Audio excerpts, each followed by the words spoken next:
ನಮಸ್ತೆ ಸ್ನೇಹಿತರೆ, ಇವತ್ತು ನಾವು ದ್ವಿತೀಯ BA ಸಮಾಜಶಾಸ್ತ್ರ ಭಾರತೀಯ ಸಮಾಜದ ಅಧ್ಯಯನದಲ್ಲಿ ಪರೀಕ್ಷಾ ತಯಾರಿಯನ್ನು ಮಾಡುವ. ಈಗಾಗಲೇ ನಾವು ಮುಖ್ಯವಾದ ಪ್ರಶ್ನೆಯನ್ನು ನೋಡ್ತಾ ಇದ್ದೇವೆ. ಬ್ಲಾಕ್ 1ರಲ್ಲಿ ನಾವು ಓದಲೇಬೇಕಾಗಿರುವಂತಹ ಪ್ರಶ್ನೆಗಳು ವಿವಾಹದ ಪ್ರಕಾರಗಳು, ಹಿಂದೂ ವಿವಾಹ, ಮುಸ್ಲಿಮರಲ್ಲಿನ ವಿವಾಹ, ಕ್ರೈಸ್ತರಲ್ಲಿನ ವಿವಾಹದ ಪ್ರಕಾರಗಳನ್ನು ಓದ್ಕೊಳ್ಬೇಕು. ತುಂಬಾ ಮುಖ್ಯವಾಗಿರುವಂತಹ ಪ್ರಶ್ನೆ. ಇವೆಲ್ಲವೂ ಕೂಡ ಹಳೆಯ ಪ್ರಶ್ನೆ ಪತ್ರಿಕೆಗಳಲ್ಲಿ ಪದೇ ಪದೇ ಬಂದಿರುವಂತಹ ಪ್ರಶ್ನೆಗಳಾಗಿದೆ. ಇವೆಲ್ಲವನ್ನು ಕೂಡ ನಾವು ನೋಡ್ತಾ ಹೋಗುವ. ಅದರಲ್ಲಿ ಬಂದಿರುವಂತಹ ಪಾಯಿಂಟ್ಸ್ಗಳನ್ನು ಸರಿಯಾಗಿ ಓದ್ಕೊಳ್ಬೇಕು. ಹಾಗೆಯೇ ಅದರ ವಿವರಣೆಯನ್ನು ಒಮ್ಮೆ ನೋಡ್ಕೊಳ್ತಾ ಹೋಗಬೇಕು. ಹೇಗೆ ಅದರೊಳಗೆ ಯಾವ ವಿಚಾರ ಇದೆ, ಯಾವ ವಿಷಯಗಳನ್ನು ಕೊಟ್ಟಿದ್ದಾರೆ ಅಂತ ನೀವು ನೋಡ್ತಾ ಹೋಗಬೇಕು. ಪುರುಷಾರ್ಥಗಳ ಬಗ್ಗೆ ಓದ್ಕೊಳ್ಬೇಕು. ಬ್ರಹ್ಮಚರ್ಯಾಶ್ರಮ 5 ಅಂಕಕ್ಕೆ ಕೇಳಿರುವಂತಹ ಪ್ರಶ್ನೆ. ಈಗಾಗಲೇ ನಾವು ಅದರ ವಿವರಣೆಯನ್ನು ತಿಳ್ಕೊಂಡಿದ್ದೇವೆ. ಹಳೆಯ ವಿಡಿಯೋದಲ್ಲಿ ಅದೆಲ್ಲವೂ ಕೂಡ ಇದೆ. ಅದೆಲ್ಲವೂ ಕೂಡ ಪ್ಲೇ ಲಿಸ್ಟಲ್ಲಿದೆ, ನೀವು ನೋಡಿಕೊಳ್ಳಿ ಅದನ್ನು. ನಾವು ಈಗ ಘಟಕ 2ರಲ್ಲಿ ಯಾವ ಪ್ರಶ್ನೆಯನ್ನು ಓದ್ಕೊಳ್ಬೇಕು. ಇದರಲ್ಲಿ ಬಂದಿರುವಂತಹ ಪ್ರಶ್ನೆಗಳು ಕರ್ತವ್ಯಗಳು.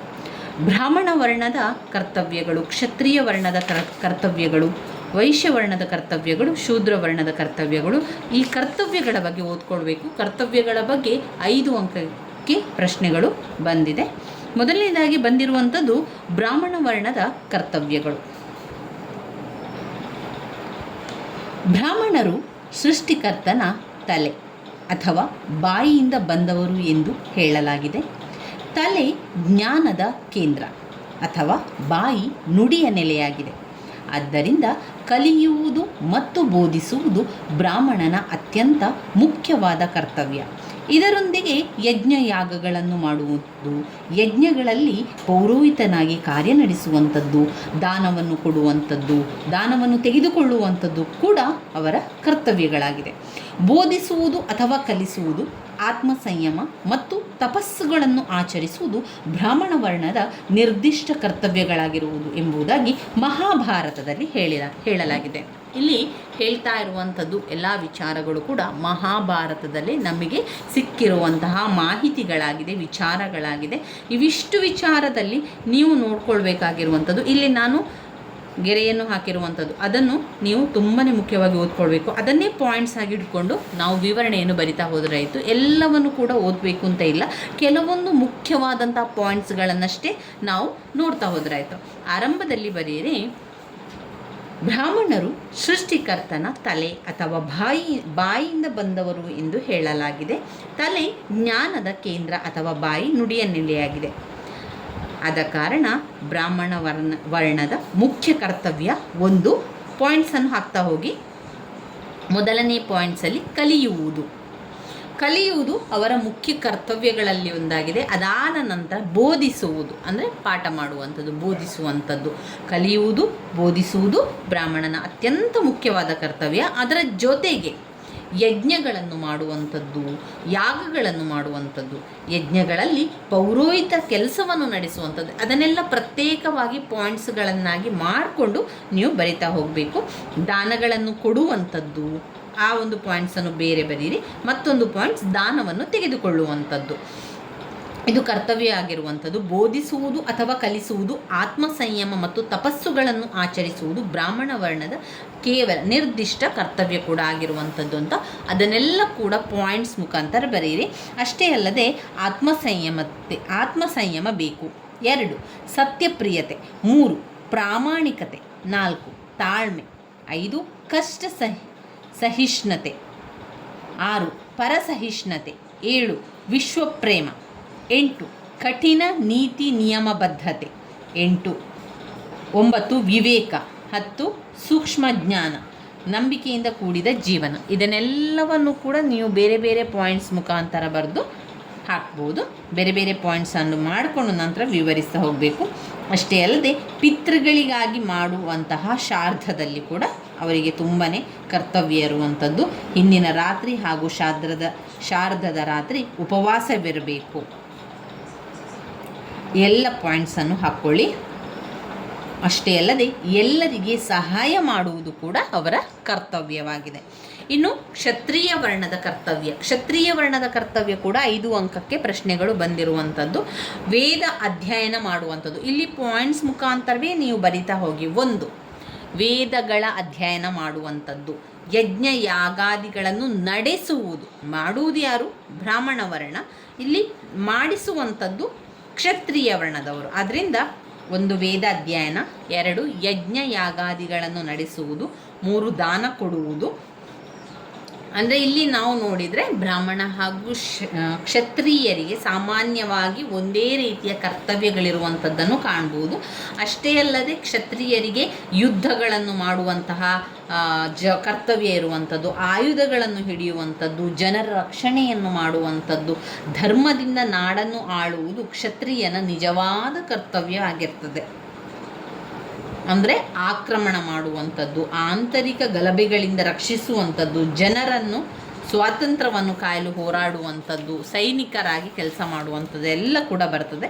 ಅಷ್ಟೇ ಅಲ್ಲದೆ ಅವರಿಗೆ ಯಾವ ರೀತಿ ಅವರು ಇರಬೇಕು ಅಂತ ಹೇಳಿದರೆ, ಮುಖ್ಯವಾಗಿ ಧರ್ಮ, ಧೈರ್ಯ, ಕಲಿತನ, ವೀರ ಲಕ್ಷಣ ಇರಬೇಕು, ಶಾರೀರಿಕ ಬಲ ಇರಬೇಕು, ಔದಾರ್ಯತೆ ಇರಬೇಕು, ಗಂಭೀರ್ಯತೆ ಇರಬೇಕು, ದೃಢ ನಿಶ್ಚಯ ಇತ್ಯಾದಿಗಳು ಕ್ಷತ್ರಿಯನ ಲಕ್ಷಣಗಳಾಗಿದೆ. ಈ ರೀತಿಯಾಗಿ ನೋಡುವಂಥದ್ದು. ಇನ್ನು ವೈಶ್ಯ ವರ್ಣದ ಕರ್ತವ್ಯಗಳು ಸಂಪತ್ತಿನ ಉತ್ಪಾದನೆ ಮಾಡುವಂಥದ್ದು, ಭಗವದ್ಗೀತೆಯ ಪ್ರಕಾರ ಕೃಷಿ, ದನ ಕರುಗಳ ಪಾಲನೆ ಮಾಡುವುದು, ವ್ಯಾಪಾರ ಮಾಡುವುದು ವೃತ್ತಿ, ಅದನ್ನೆಲ್ಲ ಆರ್ಥಿಕ ವ್ಯವಸ್ಥೆಯ ಬೆನ್ನೆಲುಬು ಅಂತ ಹೇಳ್ಬೋದು.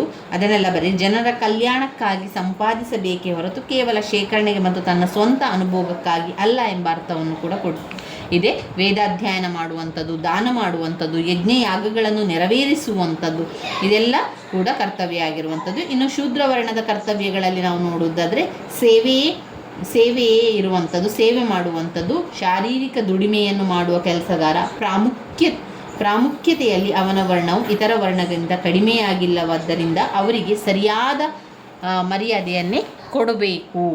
ತನ್ನ ದುಡಿಮೆಯಿಂದ ಅವನು ಇತರ 3 ವರ್ಣಗಳಿಗೆ ಸಹಾಯ ಮಾಡುವುದರಿಂದ ಸಮಗ್ರ ಸಮುದಾಯ ಅವನಿಗೆ ಋಣಬದ್ಧವಾಗುತ್ತದೆ ಮತ್ತು ಅವನಿಗೆ ಕೃತಜ್ಞತೆಯನ್ನು ಸಮರ್ಪಕವಾದ ರೀತಿಯಲ್ಲಿ ನೆರವೇರಿಸಲು ಶಕ್ತರಾಗುವಂತೆ ಮಾಡುವುದೇ ಅವರ ಸೇವೆಯ ಉದ್ದೇಶ ಆಗಿರುತ್ತದೆ. ದಿನನಿತ್ಯದ ಬಳಕೆಯ ವಸ್ತುಗಳನ್ನು ಮಾರಾಟ ಮಾಡುವಂತಹ ಹಕ್ಕು ಅವನಿಗೆ ಮೀಸಲಿರುವಂಥದ್ದು. ಏಕಸ್ವಾಮ್ಯತೆಯಿಂದ ಅವನು ಹೆಚ್ಚು ಧನಿಕನಾಗ್ಬೋದು. ಊಟ, ಪಾನೀಯ ಇತ್ಯಾದಿ ವಿಷಯಗಳಲ್ಲಿ ಬ್ರಾಹ್ಮಣರಿಗಿರುವಂತೆ ಅವನಿಗೂ ಕೂಡ ಯಾವ ಕಟ್ಟುಪಾಡು ಕೂಡ ಇಲ್ಲ. ಅವನಿಗೆ ಬಹು ಸರಳವಾದ ಮೋಕ್ಷ ಸಾಧನಾ ಮಾರ್ಗಗಳನ್ನು ನಿಗದಿಪಡಿಸಲಾಗಿದೆ. ಅವನು ಬಹು ಸರಳವಾದ ಸಂಸ್ಕಾರವನ್ನು ಆಚರಿಸುವುದರ ಮೂಲಕ ಬಹು ಪುಣ್ಯಗಳನ್ನು ಗಳಿಸಬಹುದು. ಇವುಗಳ ಸಫಲತ್ವ ಇತರ ವರ್ಣಗಳಿಗೆ ವಿಧಿಸಲಾಗಿರುವ ಸಂಕೀರ್ಣವಾದ ಸಂಸ್ಕಾರಗಳ ಫಲಗಿಂತ ಇನ್ನೂ ಹೆಚ್ಚು ಪರಿಣಾಮಗಳನ್ನು ವಿಧಿಸಲಾಗಿದೆ ಮತ್ತು ಹೆಚ್ಚು ವಿಶೇಷಾಧಿಕಾರಗಳನ್ನು ನೀಡಲಾಗಿದೆ. ಇಲ್ಲಿ ನಾವು ಈಗಾಗಲೇ ಆಶ್ರಮ ಧರ್ಮದ ಬಗ್ಗೆ ತಿಳ್ಕೊಂಡೆವು. ಅದರಲ್ಲಿ ಮುಖ್ಯವಾಗಿ 4 ಆಶ್ರಮ ಧರ್ಮ ಇರುವಂಥದ್ದು: ಬ್ರಹ್ಮಚರ್ಯಾಶ್ರಮ, ಗೃಹಸ್ಥಾಶ್ರಮ, ವಾನಪ್ರಸ್ಥಾಶ್ರಮ, ಸನ್ಯಾಸ ಆಶ್ರಮ. ಈ 4 ಆಶ್ರಮಗಳ ಬಗ್ಗೆ ಬರಿತಾ ಹೋಗಬೇಕು. ಒಮ್ಮೆ ಅರ್ಥ ಮಾಡಿಕೊಂಡ್ರೆ ನಿಮಗೆ ಬರೀಲಿಕ್ಕೆ ಆಗ್ತದೆ. ಅದೆಲ್ಲ ತುಂಬಾ ಸುಲಭ ಇದೆ. ಇದನ್ನೆಲ್ಲ ಓದ್ಕೊಳ್ತಾ ಹೋಗಬೇಕು. ಏನೆಲ್ಲ ವಿಚಾರ ಇದೆ ಎನ್ನುವಂಥದ್ದು ಒಮ್ಮೆ ಓದ್ತಾ ಹೋದರೆ ನಿಮಗೆ ಎಲ್ಲ ಕೂಡ ಗೊತ್ತಾಗ್ತದೆ. ಇದರಲ್ಲಿ ಪುರುಷಾರ್ಥಗಳು ವೆರಿ ಇಂಪಾರ್ಟೆಂಟ್ ಆಗಿರುವಂಥ ಒಂದು ಪ್ರಶ್ನೆ. ಪುರುಷಾರ್ಥಗಳ ಬಗ್ಗೆ ಓದ್ಕೊಳ್ಬೇಕು. ಅದಾದ ನಂತರ ಬರುವಂಥದ್ದೇ ವಿವಾಹ. ಪುರುಷಾರ್ಥ ಅಂದರೆ ಏನು? ಪುರುಷಾರ್ಥದಲ್ಲಿ ಕೂಡ 4 ಪುರುಷಾರ್ಥಗಳನ್ನು ನಾವು ಕಾಣ್ಬೋದು. ಯಾವುದು 4 ಪುರುಷಾರ್ಥಗಳು? 1 ಧರ್ಮ, 2 ಅರ್ಥ, 3 ಕಾಮ, 4 ಮೋಕ್ಷ. ಧರ್ಮ, ಅರ್ಥ, ಕಾಮ, ಮೋಕ್ಷ ಇವು ಪುರುಷಾರ್ಥಗಳ ಕಲ್ಪನೆ ಹಿಂದೂ ಜೀವನ ಕ್ರಮದ ಮೂಲವಾಗಿರುವ ಇನ್ನೊಂದು ಮುಖ್ಯವಾದ ಭಾವನೆ. ಅಂದರೆ ಹಿಂದೂ ಜೀವನದಲ್ಲಿ ನಾವು ಪುರುಷಾರ್ಥಗಳಿರುವಂಥದ್ದು ಅಂತ ಹೇಳೋದನ್ನು ಕೇಳಿರ್ಬೋದು.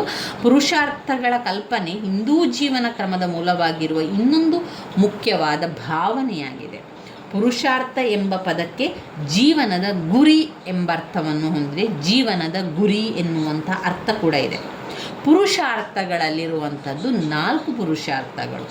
ಮಾನವ ಜೀವನ ಹಾಗೂ ಚಟುವಟಿಕೆಗಳ ಮೂಲೋದ್ದೇಶಗಳು 4 ಎಂಬುದು ಹಿಂದೂ ಸಾಮಾಜಿಕ ಜೀವನದ ಮೂಲ ಭಾವನೆಯಾಗಿದೆ. ಇಲ್ಲಿ ಪುರುಷಾರ್ಥಗಳು ಅಂತ ಬಂದಾಗ ಧರ್ಮ, ಅರ್ಥ, ಕಾಮ, ಮೋಕ್ಷ. ಧರ್ಮ, ಅರ್ಥ, ಕಾಮ, ಮೋಕ್ಷ ಸ್ಥೂಲವಾಗಿ ಧರ್ಮ ಅಂದರೆ ಏನು? ಧರ್ಮ ಎಂದರೆ ನೀತಿ, ರುಜು ನೀತಿ, ರುಜು ಮಾರ್ಗ, ಸದ್ಗುಣ, ಸೌಶೀಲ್ಯ, ಕರ್ತವ್ಯ. ಇಷ್ಟು ಧರ್ಮಕ್ಕೆ ಅರ್ಥವನ್ನು ಕೊಡ್ತಾರೆ. ಧರ್ಮ ಅಂದರೆ ಏನು? ಧರ್ಮ ಅಂದರೆ ನೀತಿ, ಧರ್ಮ ಅಂದರೆ ರುಜು ಮಾರ್ಗ, ಧರ್ಮ ಅಂದರೆ ಸದ್ಗುಣ, ಧರ್ಮ ಅಂದರೆ ಕೌಶಲ್ಯ, ಧರ್ಮ ಅಂದರೆ ಕರ್ತವ್ಯ. ಇವಿಷ್ಟು ವಿಚಾರಗಳು ಧರ್ಮದ ವಿಚಾರದಲ್ಲಿ ಬರ್ತದೆ. ಇನ್ನು ಎರಡನೆಯದಾಗಿ ಅರ್ಥ. ಅರ್ಥ ಎಂದರೆ ಏನು? ಸಂಪತ್ತು ಮತ್ತು ಪ್ರಾಪಂಚಿಕ ಅಭಿವೃದ್ಧಿ. ಸಂಪತ್ತು ಮತ್ತು ಪ್ರಾಪಂಚಿಕ ಅಭಿವೃದ್ಧಿಯೇ ಅರ್ಥ ಎಂಬ ಪದವನ್ನು ಕೊಡ್ತದೆ. ಇನ್ನು ಮೂರನೆಯದಾಗಿ ಕಾಮ. ಕಾಮ ಎಂದರೆ ಜೀವನದ ಸುಖಾನುಭವ. ಜೀವನದ ಸುಖಾನುಭವವೇ ಕಾಮ. ಕೊನೆಯದಾಗಿ ಮೋಕ್ಷ. ಮೋಕ್ಷ ಎಂದರೆ ಜನನ ಮತ್ತು ಮರಣಗಳ ನಡುವೆ, ಜನನ ಮತ್ತು ಮರಣಗಳ ವೃತ್ತಗಳಿಂದ ಬಿಡುಗಡೆಯನ್ನು ಹೊಂದುವುದು, ಆತ್ಮೋದ್ಧಾರ ಅಥವಾ ಮುಕ್ತಿ ಎಂಬುದಾಗಿ ಭಾಷಾಂತರ ಮಾಡಲಾಗಿದೆ. ಆದರೆ ಈ ಸಂಸ್ಕೃತ ಪದಗಳನ್ನು ಅಸಹಜ, ಅಶುದ್ಧ ಹಾಗೂ ಅಪಕ್ವವಾದ ರೀತಿಯಲ್ಲಿ ಆಂಗ್ಲ ಭಾಷೆಗೆ ತರ್ಜಮೆ ಮಾಡುವುದರಿಂದ ಅಪಾರ್ಥಕ್ಕೆ ಎಡೆ ಮಾಡಿಕೊಟ್ಟಿದೆ. ಇಲ್ಲಿ ಮುಖ್ಯವಾಗಿ ನಮಗೆ ಗೊತ್ತಿರಬೇಕಾಗಿರುವಂಥದ್ದು ಈ 4 ಪುರುಷಾರ್ಥಗಳ ಅರ್ಥ. ಸರಿಯಾಗಿ ನಿಮಗೆ ಅರ್ಥ ಗೊತ್ತಿದ್ದರೆ ನಂತರ ವಿವರಣೆಯನ್ನು ನೀವು ಬರಿತಾ ಹೋಗ್ಬೋದು. ಪುರುಷಾರ್ಥದಲ್ಲಿ ಮುಖ್ಯವಾಗಿ ಪುರುಷಾರ್ಥ ಎಂಬ ಪದಕ್ಕೆ ಅರ್ಥ ಏನು? ಜೀವನದ ಗುರಿ ಎಂಬ ಅರ್ಥ. 4 ಪುರುಷಾರ್ಥಗಳಿದೆ: ಧರ್ಮ, ಅರ್ಥ, ಕಾಮ, ಮೋಕ್ಷ. ಧರ್ಮ, ಅರ್ಥ, ಕಾಮ, ಮೋಕ್ಷ 4 ಪುರುಷಾರ್ಥಗಳು. ಈ 4 ಪುರುಷಾರ್ಥಗಳಲ್ಲಿ ಒಂದು ಪ್ರತಿಯೊಂದು ಕೂಡ ಅದರದೇ ಆದ ಅರ್ಥವನ್ನು ಹೊಂದಿರುವಂಥದ್ದು. ಧರ್ಮ, ಅರ್ಥ, ಕಾಮ, ಮೋಕ್ಷ ಸ್ಥೂಲವಾಗಿ ಧರ್ಮ ಎಂದರೆ ಪ್ರೀತಿ, ನೀತಿ. ಧರ್ಮ ಎಂದರೆ ನೀತಿ, ರುಜುಮಾರ್ಗ, ಸದ್ಗುಣ, ಸುಶೀಲ್ಯ, ಕರ್ತವ್ಯ, ಅದು ಧರ್ಮಕ್ಕೆ ಬರ್ತದೆ. ಅರ್ಥ ಅಂದರೆ ಸಂಪತ್ತು ಮತ್ತು ಪ್ರಾಪಂಚಿಕ ಅಭಿವೃದ್ಧಿ. ಸಂಪತ್ತು ಮತ್ತು ಪ್ರಾಪಂಚಿಕ ಅಭಿವೃದ್ಧಿ. ಕಾಮ ಎಂದರೆ ಜೀವನದ ಸುಖಾನುಭವ. ಮೋಕ್ಷ ಅಂತ ಹೇಳಿದರೆ ಜನನ ಮತ್ತು ಮರಣಗಳ ನಡುವಿನ ಒಂದು ಆ ಒಂದು ವೃತ್ತದಿಂದ ಬಿಡುಗಡೆ ಹೊಂದಿರುವಂಥದ್ದು ಆಗಿರುವಂಥದ್ದು. ಈ 4 ಅರ್ಥಗಳು ಈ ರೀತಿ ಬರುವಂಥದ್ದು. ಇನ್ನು ಅವರೇನು ಮಾಡಿದ್ದಾರೆ, ಸಂಪೂರ್ಣವಾಗಿ ನಮಗೆ ಧರ್ಮ ಅಂದರೆ ಏನು ಅಂತ ಕಲೀಲಿಕ್ಕೆ ಒಂದೊಂದು ಪುಟದಷ್ಟು ವಿವರಣೆಯನ್ನು ಕೂಡ ಕೊಟ್ಟಿದ್ದಾರೆ. ಧರ್ಮ, ಹಾಗೆ ಅರ್ಥದಲ್ಲಿ ಏನಿದೆ, ಅದಾದ ಮೇಲೆ ಕಾಮದಲ್ಲಿ ಏನಿದೆ, ಯಾವ ವಿಚಾರ ಎಲ್ಲ ಒಳಗೊಂಡಿದೆ, ಹಾಗೆ ಮೋಕ್ಷ 4 ವಿಚಾರವನ್ನು ಸಂಪೂರ್ಣವಾದ ಒಂದೊಂದು ಪುಟದಷ್ಟು ವಿವರಣೆಯನ್ನು ನಮಗೆ ಕೊಟ್ಟಿದ್ದಾರೆ. ಅದರಲ್ಲಿ ಸಂಸ್ಕಾರಗಳು ಅಥವಾ ಮಹತ್ವ ಅಂತ ಬಂದಾಗ ಜ್ಞಾನಕಾಂಡ 2, ಉಪಾಸನಾ ಕಾಂಡ 3, ಕರ್ಮಕಾಂಡ ಎನ್ನುವಂಥ ಸಂಸ್ಕಾರಗಳನ್ನು ನೋಡ್ಬೋದು. ಈ 3 ವಿಭಾಗಗಳಲ್ಲಿ ಸಂಸ್ಕಾರವು ಕರ್ಮಕಾಂಡಕ್ಕೆ ಸೇರಿದೆ. ಕರ್ಮಕಾಂಡದ ಪ್ರಮುಖ ಅಂಗವಾಗಿರುವ ಸಂಸ್ಕಾರಗಳು ವೃತ್ತಿಯನ್ನು ಸುಧಾರಿಸುವ ಮತ್ತು ಪಾಪದ ಒಂದು ವಿಮುಕ್ತನನ್ನಾಗಿ ಪವಿತ್ರಗೊಳಿಸುವ ಕಾರ್ಯವನ್ನು ಕೂಡ ನೆರವೇರಿಸುವಂಥದ್ದು. ಇಲ್ಲಿ ಜ್ಞಾನಕಾಂಡ, ಉಪಾಸನಾ ಕಾಂಡ, ಕರ್ಮಕಾಂಡ, ಜ್ಞಾನಕಾಂಡ, ಉಪಾಸನಾ ಕಾಂಡ, ಕರ್ಮಕಾಂಡ ಎನ್ನುವಂತಹ ಸಂಸ್ಕಾರಗಳನ್ನು ನಾವು ನೋಡ್ಬೋದು. ಅದರಿಂದ ಮೊದಲು ನಾವು ಪುರುಷಾರ್ಥದ ಬಗ್ಗೆ ನಿಮಗೆ ಸರಿಯಾಗಿ ಅರ್ಥ ಆಗಬೇಕು ಅಂತಾದರೆ ನಾವು ಧರ್ಮ, ಅರ್ಥ, ಕಾಮ, ಮೋಕ್ಷದ ಬಗ್ಗೆ ಸ್ವಲ್ಪ ತಿಳಿತಾ ಹೋಗಬೇಕು.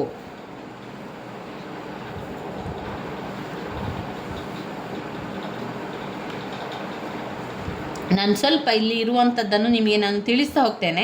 ಯಾರಿಗೆಲ್ಲ ಇದನ್ನು ಓದ್ಕೊಳ್ಳಿಕ್ಕೆ ಸಮಯ ಇಲ್ಲ, ನೀವು ಓದ್ಕೊಳ್ಳಿಕ್ಕೆ ನಿಮ್ಮಲ್ಲಿ ಪುಸ್ತಕಗಳಿಲ್ಲ, ಅಥವಾ ವಿವರಣೆಯನ್ನು ಓದ್ಕೊಳ್ಳಿಕ್ಕೆ ನನಗೆ ಗೊತ್ತಾಗ್ತಾ ಇಲ್ಲ, ಓದ್ಕೊಳ್ಳಿಕ್ಕೆ ಸಮಯ ಇಲ್ಲ, ಅರ್ಥ ಆಗ್ತಾ ಇಲ್ಲ ಅಂತಾದರೆ ನಾನು ಇದನ್ನು ನಿಧಾನವಾಗಿ ನಿಮಗೆ ಹೇಳ್ತಾ ಹೋಗ್ತೇನೆ. ಸರಿಯಾಗಿ ಅರ್ಥ ಮಾಡಿಕೊಳ್ಳಿ. ಮೊದಲನೇದಾಗಿ ಪುರುಷಾರ್ಥದಲ್ಲಿ 4 ಪುರುಷಾರ್ಥ. ಅದರಲ್ಲಿ ಧರ್ಮ, ಅರ್ಥ, ಕಾಮ, ಮೋಕ್ಷ ಎನ್ನುವ 4 ಪಾಯಿಂಟ್ಸ್ಗಳನ್ನು ಕಾಣ್ಬೋದು. ಮೊದಲನೇದಾಗಿ ಧರ್ಮ. ಧರ್ಮ ಅಂದರೆ ಏನು ಎನ್ನುವಂಥದ್ದು ಅವರು ನಮಗೆ ಸುಲಭದಲ್ಲಿ ಅರ್ಥವಾಗಲಿಕ್ಕೆ ಧರ್ಮ ಎಂದರೆ ನೀತಿ ಅಂತ ಕೊಟ್ಟಿದ್ದಾರೆ. ನೀತಿ ಇಲ್ಲಿ ಅವರು ಸಂಪೂರ್ಣವಾದ ವಿವರಣೆಯನ್ನು ಕೊಟ್ಟಿದ್ದಾರೆ, ಅದನ್ನು ನಾವು ಓದ್ತಾ ಹೋಗುವ. ಧರ್ಮ ಎಂಬ ಪದವು ಭಾರವನ್ನು ಧರಿಸು ಅಥವಾ ಪೋಷಕವಾಗಿರು, ಭಾರವನ್ನು ಧರಿಸು ಅಥವಾ ಪೋಷಕವಾಗಿರು, ಆಸರೆ ಆಗಿರು, ಬೆಂಬಲ ಕೊಡು ಅಥವಾ ಒಂದುಗೂಡಿಸು ಎಂಬುದಾಗಿ ಅರ್ಥವನ್ನು ಹೊಂದಿದೆ. ದ್ರಿ ಎಂಬ ಮೂಲದಿಂದ ಉತ್ಪನ್ನವಾಗಿದೆ.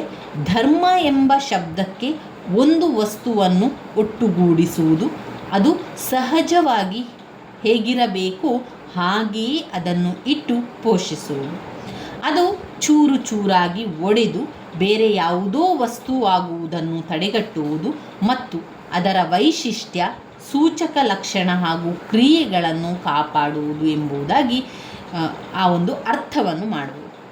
ವಾಸ್ತವದಲ್ಲಿ ಇದು ವ್ಯಕ್ತಿಗಳ ಎಲ್ಲ ಸೃಜನಾತ್ಮಕ ಚಟುವಟಿಕೆ ಹಾಗೂ ರಚನಾತ್ಮಕ ಸಾಧನೆಗಳ ಮೊತ್ತವಾಗಿದೆ. ಇದು ಮಾನವ ಜೀವನವನ್ನು ನಿಯಂತ್ರಿಸಿ, ಪೋಷಿಸಿ ಹಾಗೂ ರೂಪಿಸಿ ಅದು ಇನ್ನೂ ಉತ್ತಮವಾದ ವಿಕಾಸವನ್ನು ಸಾಧಿಸಲು ಸಹಾಯವನ್ನು ಮಾಡುವ ಎಲ್ಲ ನಿಯಮ ಹಾಗೂ ನಿಬಂಧನೆಗಳನ್ನು ಒಳಗೊಂಡಿರುತ್ತದೆ. ಶ್ರೀ ಅರಬಿಂದೋ ಆಧ್ಯಾತ್ಮಿಕತೆ, ಜೀವಸತ್ವ ಮತ್ತು ಭೌತಿಕತೆ ಭಾರತೀಯ ಸಂಸ್ಕೃತಿಯ 3 ಸಾರಭೂತವಾದ ಲಕ್ಷಣಗಳಾಗಿವೆ ಮತ್ತು ಅವುಗಳಿಗೆ ಧರ್ಮವು ಮೂಲವಾಗಿದೆ ಎಂಬುದಾಗಿ ವಿವರಿಸುತ್ತಾರೆ. ಉಪನಿಷತ್ತುಗಳು ಧರ್ಮವು ಸಮಗ್ರ ವಿಶ್ವದ ಆಧಾರವಾಗಿದೆ ಎಂಬುದಾಗಿ ವರ್ಣಿಸಿದ್ದಾರೆ. ಮಹಾಭಾರತದಲ್ಲಿ ಧರ್ಮವನ್ನು ಜಗತ್ತಿನ ಒಂದು ಪೋಷಣೆ, ಜಗತ್ತಿಗೆ ಪ್ರಗತಿಗೆ ಅತ್ಯಂತ ಅವಶ್ಯಕವಾದ ಅಂಶ ಎಂಬುದಾಗಿ ಹೇಳಲಾಗಿದೆ. ಎಲ್ಲ ಸೃಷ್ಟಿ ಜೀವಿಗಳ ಒಳಿತಿಗಾಗಿ ಮತ್ತು ಎಲ್ಲ ಜೀವಿಗಳನ್ನು ತೊಂದರೆ, ಅಪಾಯ, ಸಂಕಟಗಳ ಸುಳಿವಿನಿಂದ ಮುಕ್ತಗೊಳಿಸಿ ಸಂರಕ್ಷಿಸುವುದಕ್ಕಾಗಿ ಧರ್ಮವನ್ನು ಸೃಷ್ಟಿಸಲಾಯಿತು. ಅದು ಎಲ್ಲರನ್ನು ಕೂಡ ಕಾಪಾಡಿ ಸಲಹುವುದರಿಂದ ಸೃಷ್ಟಿಯಾದ ಎಲ್ಲ ಜೀವಿಗಳನ್ನು ಕೂಡ ಅದು ಸಂರಕ್ಷಣೆ ಮಾಡುವುದರಿಂದ ವಿಶ್ವವನ್ನು ಸುರಕ್ಷಿತವಾಗಿ ಇಡಲು ಶಕ್ತವಾಗಿರುವುದರಿಂದ ಅದನ್ನು ಧರ್ಮ ಎಂಬುದಾಗಿ ಕರೆಯಲಾಗ್ತದೆ. ಭಗವಾನ್ ಶ್ರೀಕೃಷ್ಣನು ಹೇಳ್ತಾನೆ, ರಾಮಾಯಣವು ಧರ್ಮವು ಮಾನವನ ಜೀವನದ ಸಾರ ಎಂಬುದಾಗಿ ವಿವರಿಸುತ್ತೆ. ಧರ್ಮವೆಂದರೆ ನಮ್ಮ ಆಲೋಚನೆ, ನಮ್ಮ ನುಡಿ, ನಮ್ಮ ನಡೆ ಹಾಗೂ ಕ್ರಿಯೆಗಳಲ್ಲಿ ಸಾಮರಸ್ಯ ಎಂಬ ಅರ್ಥವನ್ನು ಸಹ ಆಗುತ್ತದೆ. ಆದ್ದರಿಂದ ಮಾನವ ವ್ಯಕ್ತಿತ್ವದ ಪರಿಪೂರ್ಣ ವಿಕಾಸಕ್ಕೆ ಅನಿವಾರ್ಯವಾಗುತ್ತದೆ. ಇದು ಆತ್ಮಸಾಕ್ಷಿ ಮತ್ತು ಸದ್ವರ್ತನೆಯನ್ನು ಎತ್ತಿ ಹಿಡಿಯುತ್ತದೆ. ಹೀಗೆ ಅದು ಆದರ್ಶವಾದ ನಡತೆಯಾಗುತ್ತದೆ.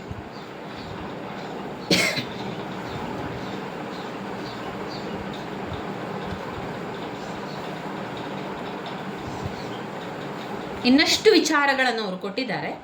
ಧರ್ಮ ಅಂತ ಹೇಳಿದರೆ ಸಂಸ್ಕೃತಿ ಎಂಬುದಾಗಿ ಸಹ ಅರ್ಥವನ್ನು ಮಾಡಲಾಗುತ್ತದೆ. ಅನೇಕ ಬೌದ್ಧ ಗ್ರಂಥಗಳಲ್ಲಿ ಸುಸಂಸ್ಕೃತ ವ್ಯಕ್ತಿಯನ್ನು ಧರ್ಮಾತ್ಮ ಎಂಬುದಾಗಿ ಕರೆಯಲಾಗ್ತದೆ ಮತ್ತು ಅವನು ಮೃದು ಸ್ವಭಾವ ಹಾಗೂ ಸಹಿಷ್ಣುತೆ ಉಳ್ಳವನು, ಅತ್ಯಂತ ಮರುಕ ಉಳ್ಳವನು, ವಿವೇಕಿಯು, ದೃಢ ಮನಸ್ಸುಳ್ಳವನು ಹಾಗೂ ನೀತಿವಂತನು ಆಗಿರುತ್ತಾನೆ. ಈ ಧರ್ಮ ಅಂತ ಬಂದಾಗ ಅದರಲ್ಲಿ ಯಾವ ಗುಣಗಳಲ್ಲಿರ್ತದೆ? ಆದರ್ಶಗಳಿರ್ತದೆ, ಒಳ್ಳೆಯ ಕಾರ್ಯ, ಲೌಕಿಕ ಕಟ್ಟಳೆಗಳು, ರೂಢಿಗಳು, ಪದ್ಧತಿಗಳು, ಸಂಪ್ರದಾಯಗಳು, ಆರ್ಥಿಕ ರಾಜಕೀಯ ಜನಾಂಗ, ಉದ್ಯೋಗಕ್ಕೆ ಸಂಬಂಧಪಟ್ಟ ವರ್ತನಾ ನಿಯಮಗಳಿಗೂ ಕೂಡ ಇದು ಅನ್ವಯ ಆಗ್ತದೆ. ಇನ್ನು ಬೇರೆ ಮಾತಿನಲ್ಲಿ ಹೇಳಬೇಕಾದ್ರೆ ಇದು ವ್ಯಕ್ತಿತ್ವದ ಸರ್ವತೋಮುಖ ಬೆಳವಣಿಗೆ ಮತ್ತು ಮಾನವನ ಸಮೂಹಗಳನ್ನು ಸಮರ್ಪಕವಾದ ರೀತಿಯಲ್ಲಿ ಅದನ್ನು ವ್ಯವಸ್ಥಿತಗೊಳಿಸುವಂಥದ್ದು ಅಂತ ಹೇಳ್ಬೋದು. ಇಲ್ಲಿ ವ್ಯಕ್ತಿಗಳ ಎಲ್ಲ ಕರ್ತವ್ಯಗಳ ಒಟ್ಟು ಮೊತ್ತ ಏನಾಗ್ತದೆ? ಈ ಧರ್ಮ. ಹೀಗೆ ಧರ್ಮವು ಸಮಗ್ರ ಮಾನವ ಕ್ರಿಯೆಗಳಿಗೆ ಅನ್ವಯವಾಗುವಂಥದ್ದು ಮತ್ತು ಅತ್ಯಂತ ವ್ಯಾಪಕವಾದ ಹಾಗೂ ಅತ್ಯುತ್ತಮ ಜೀವನದ ಕ್ರಮ ಕೂಡ ಆಗಿದೆ. ಇದು ಸಮಾಜಕ್ಕೆ ಒಂದು ಸಮರ್ಪಕವಾದ ಆಧಾರವಾಗಿರ್ತದೆ. ಇನ್ನು ಬರುವಂಥದ್ದು ಎರಡನೆಯದು ಅರ್ಥ. ಧರ್ಮ, ಅರ್ಥ, ಕಾಮ, ಮೋಕ್ಷ, ಇದು 4 ಪುರುಷಾರ್ಥಗಳಾಗಿರುವಂಥದ್ದು. ಈಗ ನಾವು ಓದಿರುವಂಥದ್ದು ಧರ್ಮದ ಬಗ್ಗೆ ಓದ್ಕೊಂಡೆವು. ಇನ್ನು ಅರ್ಥದ ಬಗ್ಗೆ ತಿಳ್ಕೊಳ್ಳುವ. ಸಾಧಾರಣವಾಗಿ ಅರ್ಥವೆಂದರೆ ಹಣವೆಂಬುದಾಗಿ ತಿಳಿಸುವಂಥದ್ದು. ಅರ್ಥವೆಂದರೆ ಸಂಪತ್ತು. ಆದರೆ ಅರ್ಥವೆಂಬ ಪದದ ಸರಿಯಾದ ಅರ್ಥ ಸುಖ, ಸಂತೋಷ, ಅಭಿವೃದ್ಧಿ, ಸೌಭಾಗ್ಯ ಹೀಗೆ ಅರ್ಥವೆಂದರೆ ಕೇವಲ ಸಂಪತ್ತು ಸಂಗ್ರಹಿಸುವುದು ಮಾತ್ರ ಅಲ್ಲ, ನಮ್ಮ ಜೀವನದ ಕಲ್ಯಾಣಕ್ಕಾಗಿ ಅವಶ್ಯಕವಾಗಿರುವಂಥ ಎಲ್ಲ ಅಂಶಗಳನ್ನು, ಎಲ್ಲ ಸಾಧನಗಳಿಗೆ ಒಂದು ಸಂಕೇತವಾಗಿರುವಂಥದ್ದು. ಒಟ್ಟಿನಲ್ಲಿ ಅದರ ಅರ್ಥ ಅಂತ ಬಂದಾಗ, ಅರ್ಥವೆಂದರೆ ದಿನನಿತ್ಯ ಜೀವನದಲ್ಲಿ ಕುಟುಂಬವನ್ನು ಸಂರಕ್ಷಿಸಲು, ಮಕ್ಕಳನ್ನು ಪೋಷಿಸಲು ಮತ್ತು ಧಾರ್ಮಿಕ ಕರ್ತವ್ಯಗಳನ್ನು ನಿರ್ವಹಿಸಲು, ಅಂದರೆ ಜೀವನದ ಅವಶ್ಯ ಕರ್ತವ್ಯಗಳನ್ನು ನ್ಯಾಯಬದ್ಧವಾದ ರೀತಿಯಲ್ಲಿ ಧರ್ಮ ಮಾರ್ಗದಲ್ಲಿ ನೆರವೇರಿಸಲು ನಮಗೆ ಅವಶ್ಯಕವಾಗುವ ಮತ್ತು ಆಸ್ತಿಯಾಗಿ ಹೊಂದಲು, ಅನುಭೋಗಿಸಲು ಹಾಗೂ ಕಳೆದುಕೊಳ್ಳಲು ಸಾಧ್ಯವಾಗುತ್ತದೆ. ಸ್ಪರ್ಶಿಸಬಹುದಾದ ಎಲ್ಲ ವಸ್ತುಗಳು ಅರ್ಥ. ಇಲ್ಲಿ ನಾವು ನೋಡುವುದಾದರೆ ಶೇಖರಿಸುವುದಕ್ಕೆ, ಉತ್ಪಾದಿಸುವುದಕ್ಕೆ, ಸಂರಕ್ಷಿಸಿಡುವುದಕ್ಕೆ ಮತ್ತು ವ್ಯವಸ್ಥಿತಗೊಳಿಸುವುದಕ್ಕೆ ಸಂಬಂಧಿಸಿದ ಚಟುವಟಿಕೆಗಳೆಲ್ಲ ಅನ್ವಯವಾಗುವಂಥದ್ದು. ಎಲ್ಲ ಕಾಲದಲ್ಲೂ ಕೂಡ ಅರ್ಥವನ್ನು ಒಂದು ಪುರುಷಾರ್ಥವಾಗಿ ಎಣಿಸಲಾಗಿದೆ ಎಂಬ ವಾಸ್ತವಾಂಶ ಹಿಂದೂ ಸಾಮಾಜಿಕ ವ್ಯವಸ್ಥೆಯಲ್ಲಿ ಸಂಪತ್ತಿಗೆ ಏನೇ ಬೆಲೆ ಇಲ್ಲ ಮತ್ತು ಲೌಕಿಕ ಚಟುವಟಿಕೆಗಳನ್ನು ನಿರಾಕರಿಸಲಾಗಿದೆ ಎಂಬ ಸಾಮಾನ್ಯ ಭಾವನೆ ಸತ್ಯಕ್ಕೆ ಬಹುದೂರವಾದುದು ಎಂಬುದನ್ನು ರುಜುವಾತುಪಡಿಸುತ್ತದೆ. ಇದರಲ್ಲಿ ಅರ್ಥದ ಬಗ್ಗೆ ನಾವು ನೋಡುವುದಾದರೆ ತುಂಬಾ ವಿಚಾರಗಳನ್ನು ಕೊಟ್ಟಿದ್ದಾರೆ. ಸಮಯ ಇದ್ದರೆ ನೋಡ್ಕೊಳ್ಬೋದು, ಇಲ್ಲಾಂದರೆ ನಿಮ್ಮದೇ ಒಂದು ವಾಕ್ಯದಲ್ಲಿ ಬರಿತಾ ಹೋಗಿ. ಈಗ ಅರ್ಥದ ಬಗ್ಗೆ ಎಷ್ಟು ವಿಚಾರಗಳು ಗೊತ್ತಾಯಿತು ಅದನ್ನೆಲ್ಲ ಇಟ್ಕೊಂಡು ಬರಿತಾ ಹೋಗುವಂಥದ್ದು ಇಲ್ಲಿ ಅರ್ಥಗಳು. ಆದರೆ ಅರ್ಥದ ಬಗ್ಗೆ ಹಿಂದೂಗಳು ಆರಾಧನಾ ಮನೋಭಾವವನ್ನು ಬೆಳೆಸಿಕೊಂಡಿಲ್ಲ, ಅಂದರೆ ಅರ್ಥದ ಪರಮ ಗುರಿ ಎಂಬ ಭಾವನೆ ಅವರಲ್ಲಿಲ್ಲ ಎಂಬುದು ಆ ಒಂದು ಸಮಾಜದ ವೈಶಿಷ್ಟ್ಯವಾಗಿದೆ. ಸಂಪತ್ತಿನ ದೇವತೆಯಾಗಿರುವ ಕುಬೇರನು ಒಬ್ಬ ದಿಕ್ಪಾಲಕ ಮಾತ್ರವಾಗಿದ್ದಾನೆ. ಭಗವಂತನಾದ ಮಹಾವಿಷ್ಣುವಿನ ಧರ್ಮಪತ್ನಿ ಮಹಾಲಕ್ಷ್ಮಿಯನ್ನು ಹಣಕಾಸನ್ನು ಕೊಡುವ ದೇವಿ ಎಂಬುದಾಗಿ ಭಾವಿಸಿ ಪೂಜಿಸುವುದಿಲ್ಲ, ಆದರೆ ಸಕಲ ಸೌಭಾಗ್ಯಗಳ ಅಧಿದೇವತೆ ಎಂಬುದಾಗಿ ಎಣಿಸಿ ಆರಾಧಿಸಲಾಗ್ತದೆ. ಅವಳನ್ನು ಶ್ರೀ ಎಂಬುದಾಗಿ ಕರೆಯುತ್ತೇವೆ. ಶ್ರೀ ಸಕಲ ಸೌಭಾಗ್ಯ ಸೂಚಕ ಚಿಹ್ನೆ. ಆದ್ದರಿಂದ ಹಿಂದೂ ವಿಚಾರಧಾರೆಯು ಸಂಪತ್ತನ್ನು ಪಡೆಯಲು ಧರ್ಮರಹಿತವಾದ ಮಾರ್ಗವನ್ನು ಅನುಸರಿಸುವುದನ್ನು ಒಪ್ಪುವುದಿಲ್ಲ, ಅದರ ಬದಲಾಗಿ ವಿರೋಧಿಸುತ್ತದೆ. ಅದು ಧರ್ಮದ ಮೇಲೆ ಆಧಾರಿತವಾಗಿರುವ ನ್ಯಾಯಸಮ್ಮತವಾದ ಕ್ರಮದಲ್ಲೇ ಸಂಪತ್ತನ್ನು ಸಂಪಾದಿಸಬೇಕೆಂಬುದಾಗಿ ವಿಧಿಸುತ್ತದೆ. ವರ್ತ ಅಥವಾ ಆರ್ಥಿಕ ಚಟುವಟಿಕೆಗಳು ಧರ್ಮವನ್ನೇ ಅವಲಂಬಿಸಿದೆ. ಹೀಗೆ ಹಿಂದೂ ವೈಚಾರಿಕ ಕ್ರಮದಲ್ಲಿ ಸಂಪತ್ತಿಗೆ ಒಂದು ನೈತಿಕ ತಳಪಾಯವನ್ನು ಒದಗಿಸುವ ಉದ್ದೇಶ ಸಾಧನವಾಗಿದೆ.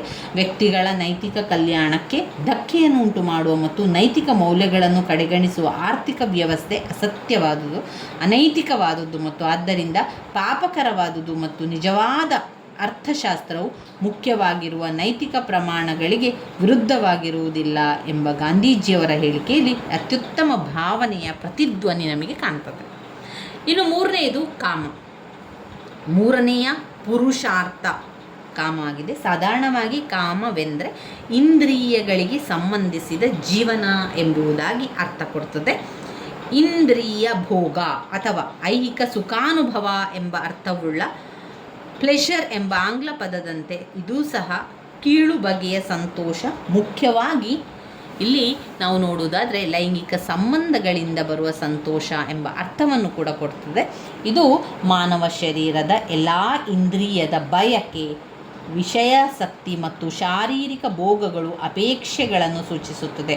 ಕಾಮ ಎಂಬ ಪದಕ್ಕೆ ಅಕ್ಷರಶಃ ಅರ್ಥ ಕಾಮಾಸಕ್ತಿ ಪ್ರಣಯ ಅಥವಾ ವಿಷಯಾಭಿಲಾಷೆ ಎಂಬುದಾಗಿರ್ತದೆ. ಪಾರಿಭಾಷಿಕವಾಗಿ ಕಾಮವೆಂದರೆ ಇಂದ್ರಿಯಗಳಿಗೆ ಸಂಬಂಧಿಸಿದ ಬಾಹ್ಯ ವಸ್ತುಗಳ ಸಂಪರ್ಕದಿಂದ ಉಂಟಾಗುವ ಸಂತೋಷ ಎಂಬರ್ಥವಾಗ್ತದೆ. ಪಂಚೇಂದ್ರಿಯಗಳ ಕಡುಬಯಕೆ ಮತ್ತು ಮನಸ್ಸು ಹಾಗೂ ಬುದ್ಧಿಯ ಹಂಬಲಗಳನ್ನು ತೃಪ್ತಿಪಡಿಸುವ ಆಕಾಂಕ್ಷೆಯನ್ನು ಸಹ ಕಾಮ ಎಂಬುದಾಗಿ ಹೇಳ್ತದೆ. ಸಂಕ್ಷೇಪದಲ್ಲಿ ಕಾಮವೆಂದರೆ ವಿಷಯ ಭೋಗವನ್ನು ಗುರಿಯಾಗಿಟ್ಟುಕೊಂಡು ಜೀವನವನ್ನು ನಡೆಸುವುದು ಮತ್ತು ಇಂದ್ರಿಯ ಹಾಗೂ ಇತರ ಐಹಿಕ ಸುಖ ಸಂತೋಷಗಳನ್ನು ಪಡೆದು ಅನುಭೋಗಿಸುವುದು ಎಂದರ್ಥವಾಗ್ತದೆ. ಇದು ಅತ್ಯಂತ ವ್ಯಾಪಕವಾದ ಅರ್ಥದಲ್ಲಿ ಇಂದ್ರಿಯಗಳಿಗೆ ಸಂಬಂಧಿಸಿದ ಜೀವನ ಮತ್ತು ಶಾರೀರಿಕ ತೃಪ್ತಿ, ಸೌಂದರ್ಯಾತ್ಮಕ ಆನಂದ, ಕಲಾತ್ಮಕ ಸುಖಾನುಭವವನ್ನು ಸೂಚಿಸುತ್ತದೆ. ಇನ್ನಷ್ಟು ವಿಚಾರಗಳು ಇದರಲ್ಲಿದೆ. ನಾವು ಇದನ್ನು ಮುಂದಿನ ವಿಚಾರಕ್ಕೂ ಕೂಡ ಸ್ವಲ್ಪ ಹೋಗ್ತಾ ಹೋಗುವ, ಇಲ್ಲಂತಾದರೆ ನಮ್ಮ ವಿಡಿಯೋ ತುಂಬಾ ಲಾಂಗ್ ಆಗಿ ಹೋಗ್ತದೆ. ಮೋಕ್ಷ. ಮೋಕ್ಷ ಎಂಬ ಪದ ಏನು ಬರ್ತದೆ? ಮೋಕ್ಷ ಎಂಬ ಶಬ್ದದ ಅರ್ಥ ಬಿಡುಗಡೆ ಹೊಂದುವಂಥದ್ದು. ಮೋಕ್ಷ ಅಂದರೆ ಮುಕ್ತಿ. ಈಗ ನಾವು ಮುಕ್ತಿ ಸಿಗ್ತದೆ ಅಂತ ಹೇಳುವಂಥದ್ದು, ಮೋಕ್ಷ ಸಿಗುವಂಥದ್ದು, ಆತ್ಮೋದ್ಧಾರ ಅಥವಾ ಜನ್ಮ ಮರಣ ಚಕ್ರಗಳಿಂದ ವಿಮೋಚನೆ ಎಂದರ್ಥ. ಅದು ಮೃತಹೀನ ಸ್ಥಿತಿ ಅಥವಾ ಅಮರತ್ವವನ್ನು ಸೂಚಿಸುತ್ತದೆ. ಮುಕ್ತಿ ಅಂದರೆ ಭಗವಾನ್ ಸಾಕ್ಷಾತ್ಕಾರವನ್ನು ಪಡೆದೇ ಪರಮಾತ್ಮನ ಅಖಂಡತ್ವವನ್ನು ಹಾಗೂ ತಾನು ಭಗವಂತನು ಅವಿಭಾಜ್ಯ ಅಂಗ ಎಂಬುದಾಗಿ ಅರಿವು ಕೂಡ ತಿಳಿಸುತ್ತದೆ. ಸಮಾಜಶಾಸ್ತ್ರದ ಪ್ರಕಾರವಾಗಿ ವೀಕ್ಷಿಸಿದರೆ ಪರಿಪೂರ್ಣ ವ್ಯಕ್ತಿಯಾಗುವುದೇ ಮೋಕ್ಷ. ಅದೇ ಜೀವನದ ಪರಮೋದ್ದೇಶ ಎಂಬುದಾಗಿ ಹೇಳ್ಬೋದು. ಸಾಮಾಜಿಕ ಅರ್ಥದಲ್ಲಿ ಪರಿಪೂರ್ಣ ವ್ಯಕ್ತಿ ಅತ್ಯಂತ ಸುಸಂಸ್ಕೃತನಾಗಿರುತ್ತಾನೆ. ಅವನ ಪೂರ್ಣ ಆಧ್ಯಾತ್ಮಿಕ ಜ್ಞಾನ, ಗಾಢವಾದ ಪಾಂಡಿತ್ಯ, ವಿವೇಕವುಳ್ಳ ಮತ್ತು ಕಟ್ಟುನಿಟ್ಟಾದ ಭೌತಿಕ ನೈತಿಕ ಸ್ಥಿತಿಗೆ ಒಳಗಾಗುವ ವ್ಯಕ್ತಿ. ಅವನು ಎಲ್ಲ ರೀತಿಯ ಸದ್ಗುಣಗಳಿಗೆ ಸಾಕಾರ ನಿದರ್ಶನನಾಗಿರುತ್ತಾನೆ ಮತ್ತು ಯಾವಾಗಲೂ ತುಂಬಾ ಚುರುಕುವಾಗಿರುತ್ತಾನೆ. ಅವನು ಉತ್ಸಾಹದಿಂದ ಕೂಡಿರುತ್ತಾನೆ. ಜೀವನ್ಮುಕ್ತ ಅಂದರೆ ಅವನು ಬದುಕಿರುವಾಗಲೇ ಮುಕ್ತಿಯನ್ನು ಪಡೆದಿರುವ ವ್ಯಕ್ತಿಯಾಗಿರ್ತಾನೆ. ಅವನನ್ನು ಭಗವದ್ಗೀತೆಯಲ್ಲಿ ಸ್ಥಿತಿಪ್ರಜ್ಞನೆಂದು, ಬೌದ್ಧ ಧರ್ಮದಲ್ಲಿ ಅರ್ಥಾತ್ ಮತ್ತು ಬೋಧಿಸತ್ವನೆಂದು, ಜೈನ ಮತದಲ್ಲಿ ಕೇವಲನ್ ಎಂದು ಕರೆಯಲಾಗಿದೆ. ಗಾಂಧೀಜಿಯವರ ಪರಿಭಾಷೆಯಲ್ಲಿ ಅವನನ್ನು ಸತ್ಯಾಗ್ರಹಿ ಎಂಬುದಾಗಿ ಕರೆಯಬಹುದು. ಆದರೆ ಅವನು ಯಾವಾಗಲೂ ಸತ್ಯವನ್ನು ಅವಲಂಬಿಸಿರುತ್ತಾನೆ, ಸತ್ಯವನ್ನೇ ಅನುಸರಿಸುತ್ತಾನೆ ಎಂಬರ್ಥವಾಗುತ್ತದೆ.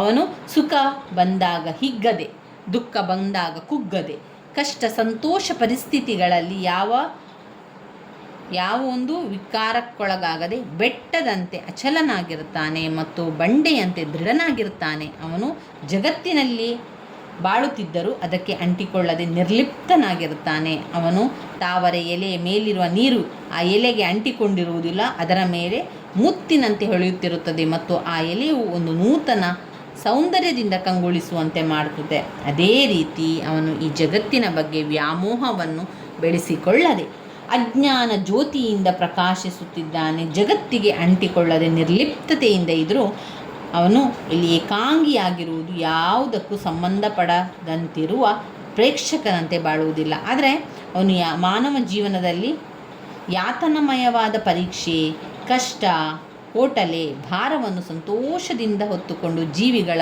ದುಃಖವನ್ನು ದೂರ ಮಾಡಲು ತಾನೇ ಪ್ರಯತ್ನಿಸುವ ಕಾರ್ಯಶೀಲ ವ್ಯಕ್ತಿಯಾಗಿರುತ್ತಾನೆ.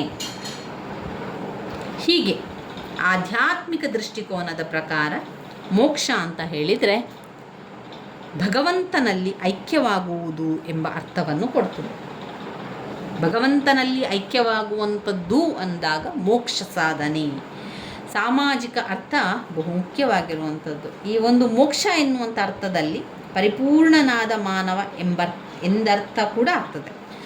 ವ್ಯಕ್ತಿ ತನ್ನ ಆಂತರಿಕ ಜೀವನದ ಕಡೆಗೆ ವಸ್ತುನಿಷ್ಠ ಅವಲೋಕನ ಎಂಬ ಶೋಧನಾ ದೀಪವನ್ನು ತಿರುಗಿಸಿ ತನ್ನ ನಿಜಸ್ವರೂಪವನ್ನು ಅರ್ಥ ಮಾಡಿಕೊಂಡಾಗ, ಆತ್ಮಜ್ಞಾನವನ್ನು ಪಡೆದಾಗ, ಭಗವಂತನನ್ನು ಪೂರ್ಣವಾಗಿ ಅರಿತುಕೊಂಡಾಗ ಪರಿಪೂರ್ಣತೆ ಎಂಬ ಗುರಿಯನ್ನು ಸಾಧಿಸುವ ಕಾರ್ಯ ಆರಂಭವಾಗ್ತದೆ.